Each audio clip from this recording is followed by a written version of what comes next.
नमस्कार। कार्यक्रम लुम्बिनी प्रदेश डायरीको 38औं अङ्कमा यहाँहरूलाई हार्दिक स्वागत छ। आन्तरिक मामिला कानून तथा सहकारी मन्त्रालय र जी नेपाल 4K टेलिभिजनको संयुक्त उत्पादनमा उत्पादित कार्यक्रम लुम्बिनी प्रदेश डायरी तपाईहरू हरेक हप्ताको सोमबार र शुक्रबार साँझ 8 बजेदेखि 8:30 बजेसम्म हेर्न सक्नुहुनेछ भने जी नेपाल 4K टेलिभिजनसँगै अन्य 14वटा टेलिभिजनबाट एकैसाथ तपाईहरूले लुम्बिनी प्रदेश डायरी हेर्न सक्नुहुनेछ।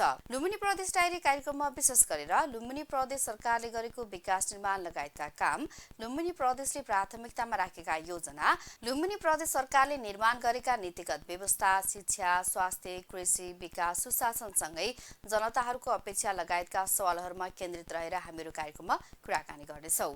आउनुहोस् आजको कार्यक्रम लुम्बिनी प्रदेश डायरीको सुरुवात गरौँ विषयवस्तुहरूबाट।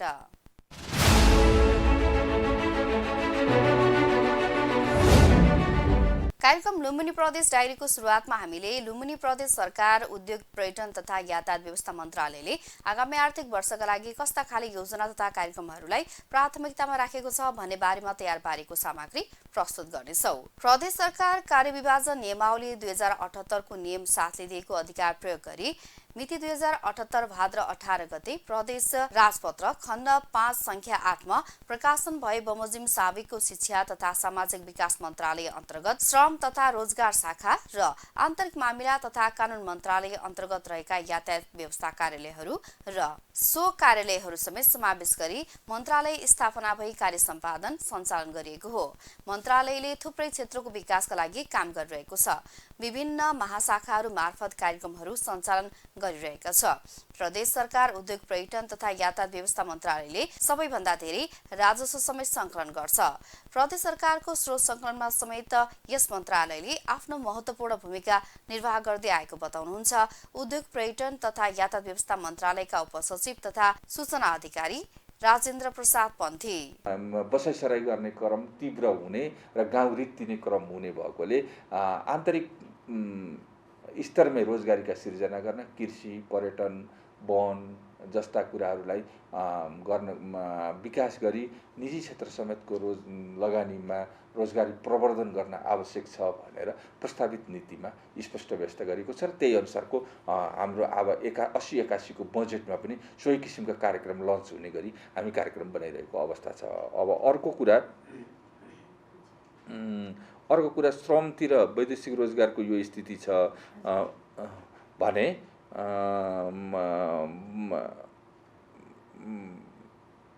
यो स्थिति छ र अन्य कुराहरू हामीले यो तालिमलाई यो के भइरह्यो जस्तो लाग्छ। हामीले तालिमलाई व्यवस्थित गर्नको लागि प्रदेश सरकारले प्रस्तावित नीति कार्यक्रममा केही ठोस कुराहरू ल्याउने तयारीमा छ अहिले। जस्तै एउटा के गर्दैछौँ भने जस्तै तालिम दिने तर तालिमलाई व्यवहारमा प्रयोग नगर्ने र स्वरोजगार नबन्ने प्रवृत्तिहरू बढी भएको र विभिन्न निकायले तालिम सम्पादन गरेको त्यसको अभिलेखीकरण पनि नभएको र केवल तालिमको लागि मात्रै भएको तर तालिम ज्ञानको लागि र तालिम व्यवहारको लागि र तालिम रोजगारको लागि भएको अवस्था नभएको सन्दर्भमा अब हामी तालिम दिइसकेपछि सिप परीक्षण अनिवार्य गर्ने। विदेशबाट केही सिप्स लिएर आउनु भएको छ भने उहाँहरूको सिप परीक्षण गरिदिने र त्यो सिपलाई रोजगारी गर्ने गरी कार्यक्रम लक्षित गर्ने गरी हामीले आगामी आर्थिक वर्षमा केही नयाँ रचनात्मक कार्यक्रमहरू प्रस्तुत गर्ने तयारीमा छौँ। म आज त्यो कुरामा हामीले हिजो प्रस्ताव गरेको नीति तथा कार्यक्रमको मसौदामा समेत पनि त्यो कुरा परेको छ। आशा गरौँ प्रदेश सरकारले यसलाई महत्त्वका साथ अगाडि बढाउनेछ। यो यति धेरै क्षेत्रहरूको काम चाहिँ एकै ठाउँबाट गर्दाखेरि कतिको चुनौतीहरू चाहिँ यहाँले महसुस गरिराख्नु भएको छ? एउटा तपाईँले उठाएको कुरा प्रश्न साह्रै जेन्युन छ।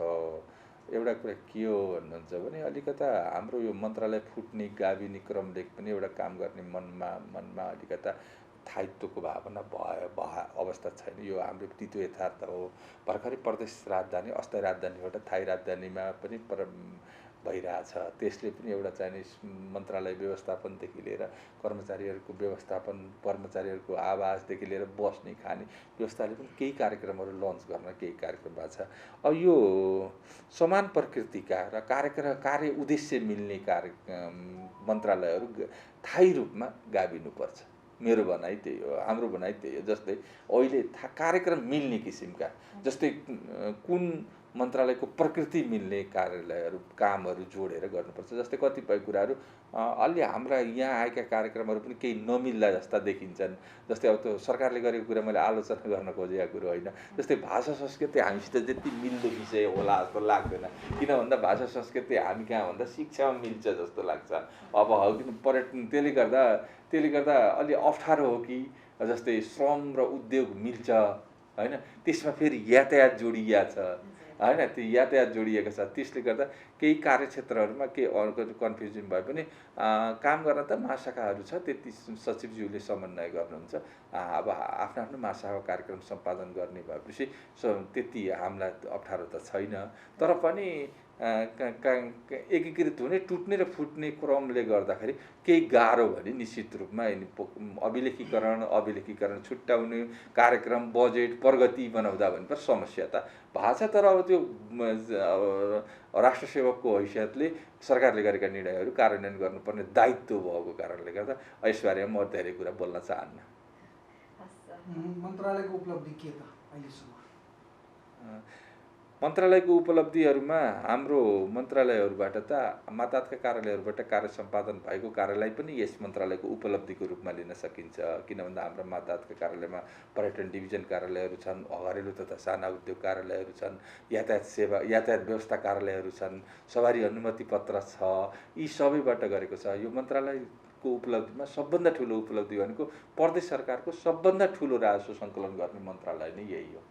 प्रदेश सरकारको ठुलो हिस्सामा र लगभग 90% राजस्व सङ्कलन गरिदिने मन्त्रालय यही हो। र भनेपछि हामी राजस्व अरू मन्त्रालयले खर्च गर्छन्, हामी मन्त्रालयले प्रदेश सरकारको स्रोत जुटाइदिन्छौँ, हामी राजस्व सङ्कलन गरिदिन्छौँ। एउटा प्रमुख उपलब्धि हाम्रो यो हो।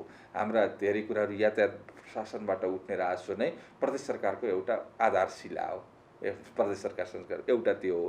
श्रम क्षेत्रमा गरिएको काम, पर्यटन क्षेत्रमा गरिएको काम, भाषा संस्कृति गरिएको कामहरू। यातायात क्षेत्रको सुधार तथा विकासका लागि उद्योग पर्यटन तथा यातायात व्यवस्था मन्त्रालयले ऐन समेत बनाएको छ। यातायातमा रहेका समस्याहरू समाधानका लागि समेत विभिन्न सङ्घ संस्थाहरूसँग समन्वय गरेर काम गरिरहेको अवस्था छ। कर प्रशासनलाई चुस्त बनाउन यातायात व्यवसायहरूको भावना अनुसार यातायात कार्यालयहरू समेत थप विस्तार गरिएको छ। ग्रामीण भेगका जनताहरूले पनि सहज रूपमा सेवा पाउन् भनेर पटके कर घरेलु कार्यालयबाट पनि गर्न सकिने भएकाले स्थानीय आम नागरिकहरूलाई सहज भएको बताउनुहुन्छ उद्योग पर्यटन तथा यातायात व्यवस्था मन्त्रालयका उपसचिव तथा सूचना अधिकारी राजेन्द्र प्रसाद पन्थी। पनि यसका चाहिने उपलब्धिका रूपमा लिन सकिन्छ।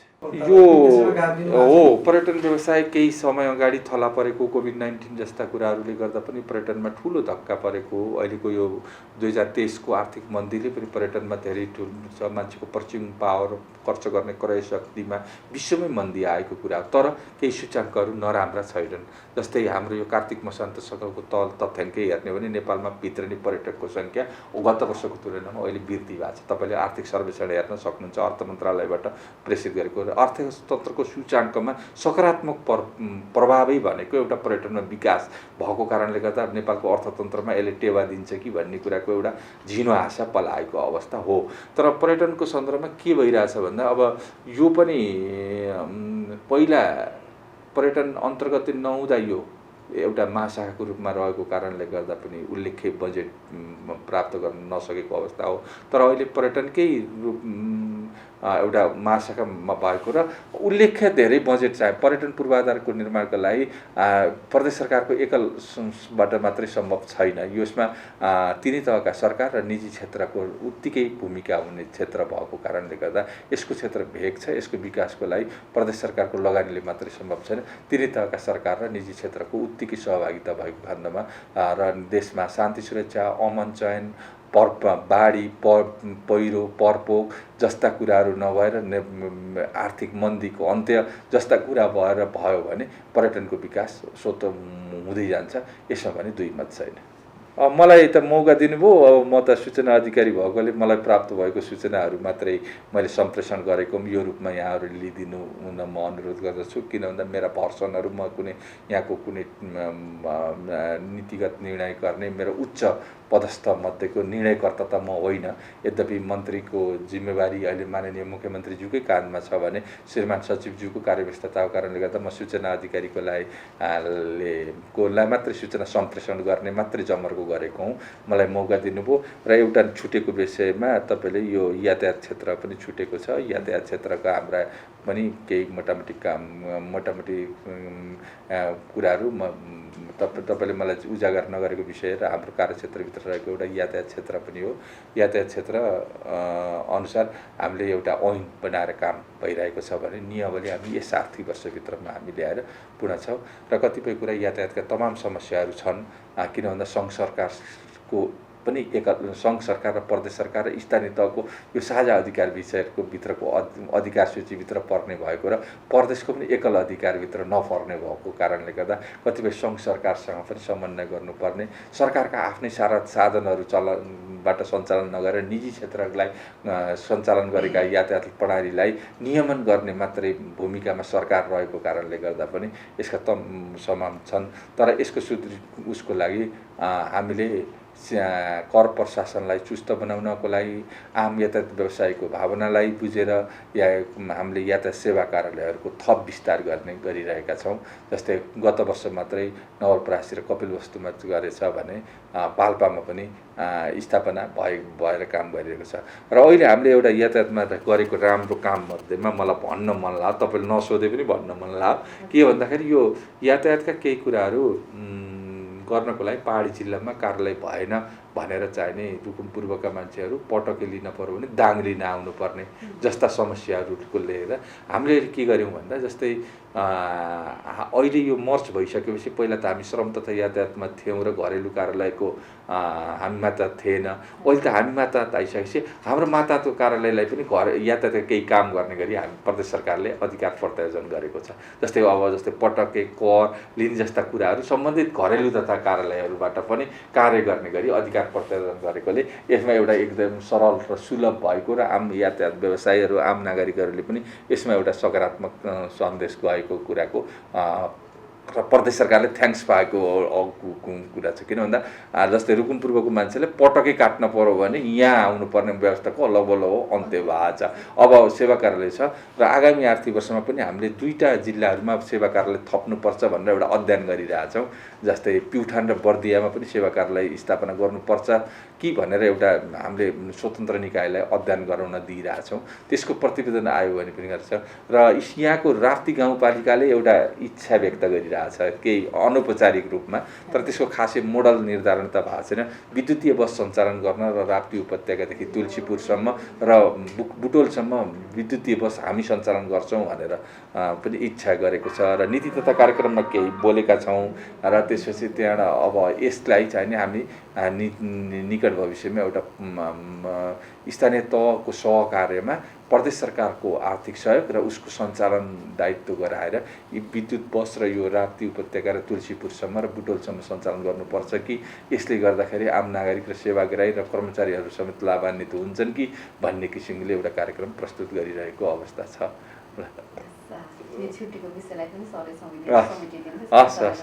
ल यसमा मलाई पनि मौका दिनुभयो।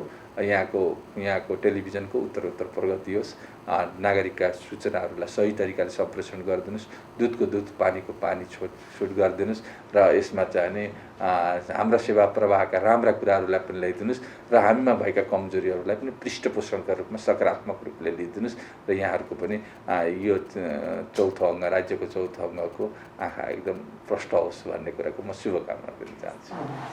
लुम्बिनी प्रदेश डायरी कार्यक्रममा विशेष गरेर लुम्बिनी प्रदेश सरकारले गरेको विकास निर्माण लगायतका काम, लुम्बिनी प्रदेशले प्राथमिकतामा राखेका योजना, लुम्बिनी प्रदेश सरकारले निर्माण गरेका नीतिगत व्यवस्था, शिक्षा, स्वास्थ्य, कृषि, विकास, सुशासन लगायतका बारेमा छलफल तथा कुराकानी गर्छौं। अब भने कार्यक्रममा पालो भएको छ प्रदेश गतिविधिको।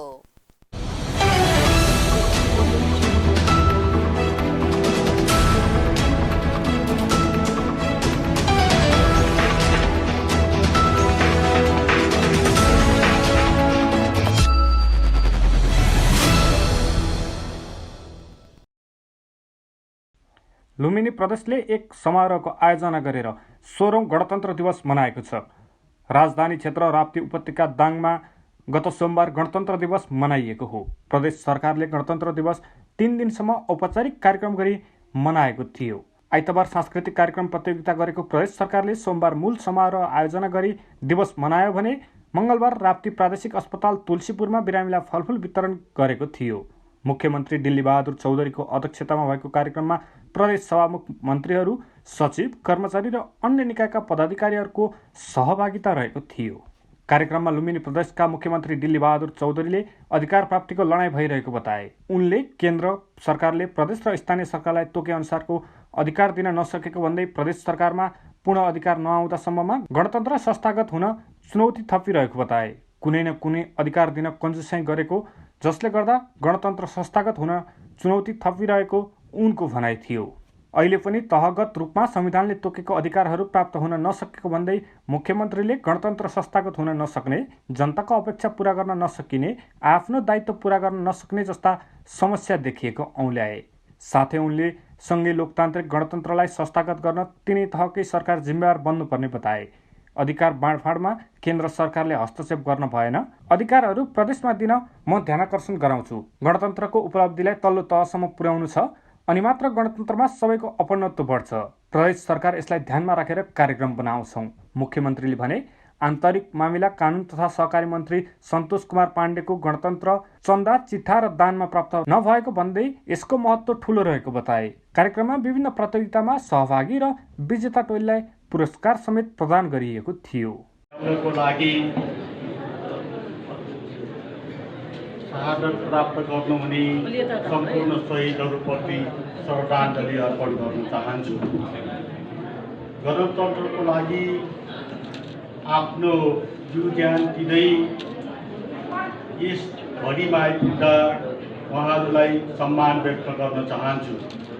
गणतन्त्र ल्याउनको लागि अथक प्रयास गर्नुहुने नागरिक समाज, राजनीतिक दल र यस प्रयासमा लाग्नुहुने सम्पूर्ण दललाई हार्दिक सम्मान गर्न चाहन्छु। आज हामी गणतन्त्र दिवस 2080 मनाइरहेका छौँ। हामीलाई गणतन्त्रप्रतिको भावना र गणतन्त्रप्रति हामी कसरी अगाडि बढ्छौँ भन्ने चुनौती दुईटै कुराहरू अहिले रहेको छ। आज एउटा नागरिकको छोरो राष्ट्रपतिमा पुग्ने, उपराष्ट्रपतिमा पुग्ने, राष्ट्र प्रमुख हुने जन्मसिद्धबाट होइन, कर्मबाट, अब कामबाट राष्ट्र प्रमुख भइन्छ भन्ने कुरा प्रतिबिम्ब भइसकेको छ। तर यसलाई संस्थागत गर्दै हामी कसरी अगाडि बढ्छौँ भन्ने कुराहरू सबभन्दा जरुरी छ। हामीले गणतन्त्र कसको लागि, गणतन्त्र हामीले कसरी गाउँ गाउँमा पुर्याउन सक्छौँ, घर घरमा पुर्याउन सक्छौँ, हरेक भावनामा पुर्याउन सक्छौँ, हरेक मानस पटलमा पुर्याउन सक्छौँ भन्ने कुरा हामीले आफैबाट सोच्नुपर्ने बेला भएको छ। हामीले गणतन्त्र अहिले एकदम गरिब हामीले गाउँघरमा पुर्याउनको लागि हामी सम्पूर्ण अहिले जुन हामी संहितामा लागेका छौँ, आज हामीले संहिताकै कुरा गर्दै जाँदा हामी प्रदेशका कुराहरू गरिरहेका छौँ, स्थानीयका कुराहरू गरिरहेका छौँ। अब गणतन्त्रले र संहिताले साँच्चै जनताको भावना अनुसार काम गर्न सक्छ कि सक्दैन भन्ने हामीलाई चुनौतीपूर्ण छ। गएको 5 वर्ष हामीले गणतन्त्र र संहिताको बारेमा हामीले कहिले कानुन बनायौँ, कहिले नियम बनायौँ, यसलाई संस्थागत गर्दै गरेका छौँ भनेर बिताएका छौँ। तर अब त्यतिले मात्रै पुग्दैन। हामीले साँच्चै गणतन्त्र हामीले हरेकको बसोबास गर्ने, लुम्बिनी प्रदेशमा मात्र होइन नेपाल अधिराज्यमा बसोबास गर्ने आफ्नो आफ्नो दायित्व पुरा गर्नुपर्छ। केन्द्र सरकारले आफ्नो दायित्व पुरा गर्न पर्छ। केन्द्र सरकारले आफ्नो दायित्व पुरा गरेन भने गणतन्त्र संस्थागत हुन सक्दैन। अहिले जसरी संहितालाई हामीले गणतन्त्रको एउटा मुख्य अङ्ग मानेका छौँ, तर केन्द्र सरकारले अधिकार दिनमा हिचकिचाउनु हुँदैन। यदि हिचकिचायो भने गणतन्त्र पनि फेल हुन्छ, संहिता पनि फेल हुन्छ। म आज गणतन्त्रको दिवसको उपलक्ष्यमा सम्मानीय प्रधानमन्त्रीजीलाई अनुरोध गर्न चाहन्छु, छिटोभन्दा छिटो संविधानले दिएको अधिकारहरू प्रदेश सरकारमा आओस्। तर गाउँपालिका नगरपालिकामा पुगोस् भन्ने कुराहरू म राख्न चाहन्छु। किनभने गणतन्त्रको मुख्य लक्ष्य भनेको अर्को संहिता पनि हो। हामीले जबसम्म त्यो अधिकार प्राप्त गर्दैनौँ संहिता लागू गर्न सक्दैनौँ। अहिले एकातिर हेर्ने हो भने हामीले धेरै कुराहरू अहिले पनि हामीले केन्द्रसँग लड्नुपर्ने बेला भएको छ। हामीले गणतन्त्रलाई नै संस्थागत गर्नको लागि हामीले कुनै दल विशेषमा होइन, प्रतिपक्ष होइन, हामीले गणतन्त्र संस्थागत गर्नको लागि र यो संहिता संस्थागत गर्नको लागि एक ठाउँमा उभिनु पर्ने बेला भएको छ र केन्द्रीय अधिकारहरू जनता तहमा पुर्याउनको लागि हामी सबै सङ्घर्षरत हुनुपर्छ भन्ने कुराहरू म राख्न चाहन्छु।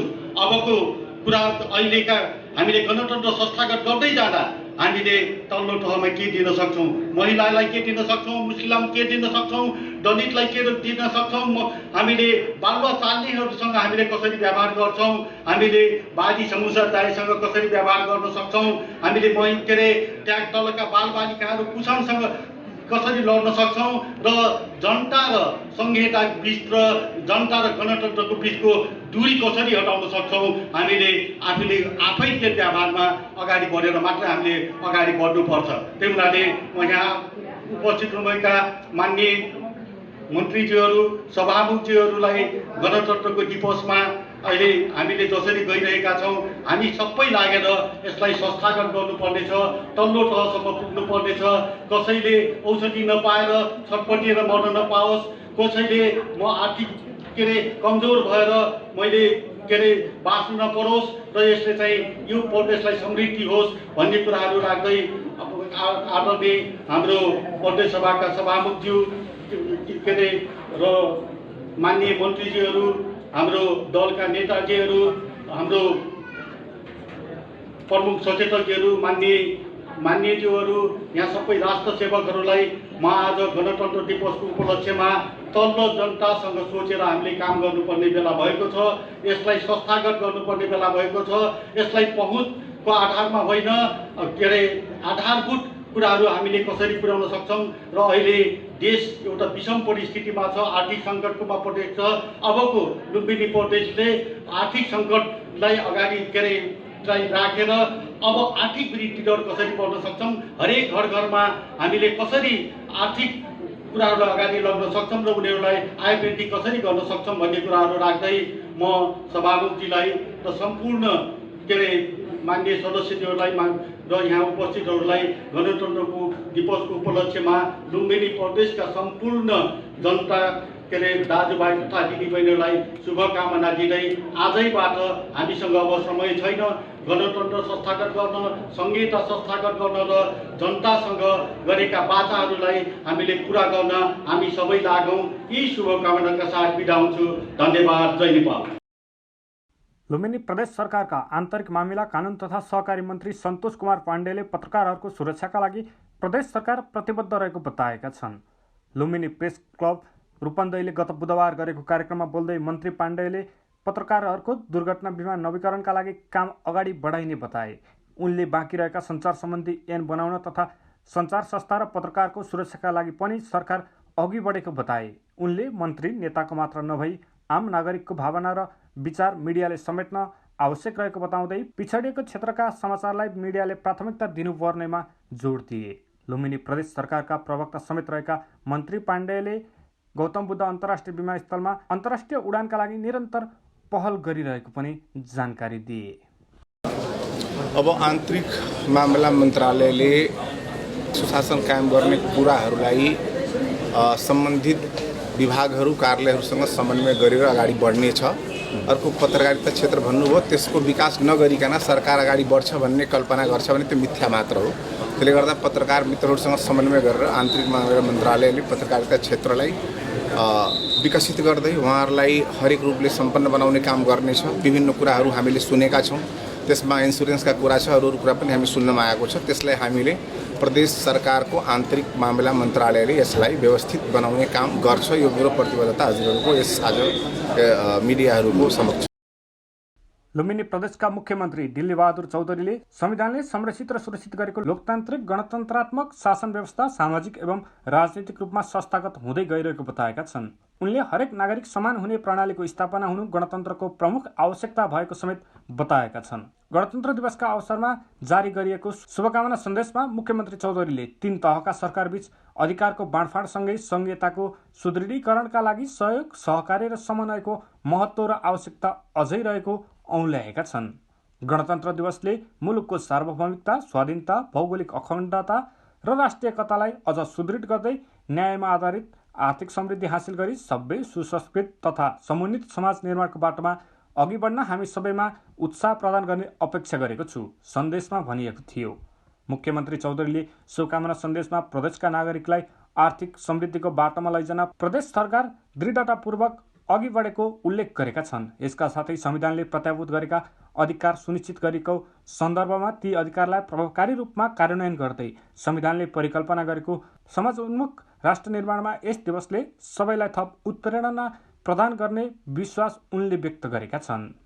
लुम्बिनी विश्व शान्ति मञ्चले शुक्रबार सम्मान कार्यक्रम गरेको छ। 2567औं बुद्ध जयन्ती तथा लुम्बिनी दिवस 2080 को अवसर पारेर गरिएको कार्यक्रममा विभिन्न क्षेत्रमा क्रियाशील व्यक्तिहरूलाई सम्मान गरिएको थियो। कार्यक्रममा 28 वर्षसम्म पत्रकारिता पेशामा आबद्ध माधव ढुङ्गाना, बालबालिका र महिला बेचबिखन रोक्न तत्पर वीर फाउन्डेसनकी अध्यक्ष विजया खत्री, अन्नपूर्ण मिडिया ग्रुपकी प्रतिनिधि रिता पौडेल र टुडे लुम्बिनीका पदाधिकारी श्री बुढाथोकीलाई सम्मान गरिएको थियो। कार्यक्रममा लुम्बिनी प्रदेशका मुख्यमन्त्री डिलीराज चौधरी र लुम्बिनी प्रदेश मन्त्री सन्तोष पाण्डेको पनि उपस्थिति रहेको थियो। शक्ति राष्ट्रहरूको शक्ति प्रदर्शनको हाडबाजीको बीचमा नेपालले लुम्बिनीबाट शान्तिको नारा सुरु गर्नुपर्ने लुम्बिनी प्रदेशका मुख्यमन्त्री डिलीराज चौधरीले बताए। नेपालमा मात्रै होइन, तपाईहरु विश्वको विभिन्न देशमा जसरी तपाईहरु लागिराख्नु भएको छ, यसलाई अझ अगाडि बढाउन जरुरी छ। अहिले एकातिर शक्ति राष्ट्रहरूको हतियारको होडबाजीभित्र हामीले शान्ति खोज्नु परेको छ। नेपालले दिनुपर्छ, त्यो गौतम बुद्धको जन्मस्थल लुम्बिनीबाटै सुरु हुनुपर्छ भन्ने कुरा यहाँहरूलाई म राख्न चाहन्छु। सङ्गीत, पर्यावरण र पर्यटन एक आपसमा परिपूरक विषयवस्तु भएकाले लुम्बिनी प्रदेशलाई सङ्गीतमय, स्वच्छ र पर्यटकीय गन्तव्य बनाउनका लागि पर्ने लुम्बिनी प्रदेशका मन्त्री सन्तोष पाण्डेले बताए। यो सङ्गीत त मैले के भन्छु, जीवनमा यो music is the most important part of the life. यसले मान्छेलाई तनावमुक्त, इभन देशका नेतृत्व गर्ने सेनाहरू उनी जाँदा पनि म्युजिकका माध्यमले उत्साहवर्धन गरिन्छ। त्यो कुरा हामीले देखेका छौँ। स्ट्रेस आउट हुनका लागि पनि हामीले सङ्गीत गीतका हामीले त्यो माध्यम प्रयोग गर्छौँ। त्यसले गर्दा यो भर्खर सुन्दै पर्यावरण भन्ने उहाँले त्यो अभियानमा लाग्नु भएको छ र 35,000 20,000 उहाँले त्यो गर्नु भएको छ। वृक्षारोपण, प्रकृतिलाई उहाँहरूले स्वच्छ बनाउने हिसाबले र मानव जीवनलाई सहज बनाउने हिसाबले एउटा अभियानमा लाग्नु भएको छ। त्यसको लागि म सबलाई हार्दिक शुभकामना व्यक्त गर्न चाहन्छु। लुम्बिनी प्रदेशलाई सङ्गीतमय, हराभरा र पर्यटकीय गन्तव्य बनाउन लुम्बिनी विश्व शान्ति मञ्च सधैँ क्रियाशील रहेको लुम्बिनी विश्व शान्ति मञ्चका अध्यक्ष बासु गौतमले बताए। अहोरात्रको परिश्रमले नै यो सम्भव भएको हो। मैले जहिले पनि टिम वर्कमा विश्वास गर्छु। हामी एक्लैले केही पनि गर्न सक्दैनौँ, हामी सबै मिल्यौँ भने मात्र गर्न सकिन्छ। यसको डिजर्भिङ फ्याक्टरहरू यहाँहरू सबै हुनुहुन्छ। यो सबै हाम्रो प्रदेश हो, लुम्बिनी प्रदेश। अघि माननीय मन्त्रीज्यूले हृदयस्पर्शी कुरा गर्नुभयो। यो प्रदेश भनेको कलाको प्रदेश हुनुपर्छ, सङ्गीतको प्रदेश, पर्यटनको प्रदेश हुनुपर्छ, पर्यावरणको प्रदेश। यी सबै विषयहरूमा लुम्बिनी विश्व शान्ति मञ्चले आफ्नो क्षमताले भएसम्म हामी यसमा कार्यरत छौँ। कार्यक्रममा सम्पदा ब्यान्डको सुमधुर साङ्गीतिक प्रस्तुति रहनुका साथै राष्ट्रिय कलाकार शिव केसीले सङ्गीतमय बनाएका थिए। कार्यक्रम लुम्बिनी प्रदेश डायरी हेरेर साथ दिनुभएकोमा तपाईँहरूलाई धेरै धेरै धन्यवाद। कार्यक्रम लुम्बिनी प्रदेश डायरीको अर्को भागमा यस्तै सवाल लिएर तपाईँहरूसँग छलफल तथा कुराकानी गर्न उपस्थित हुनेछौँ। त्यतिन्जेलसम्मको लागि कार्यक्रम प्रस्तुता म पवित्रा बिदा हुन्छु। नमस्कार।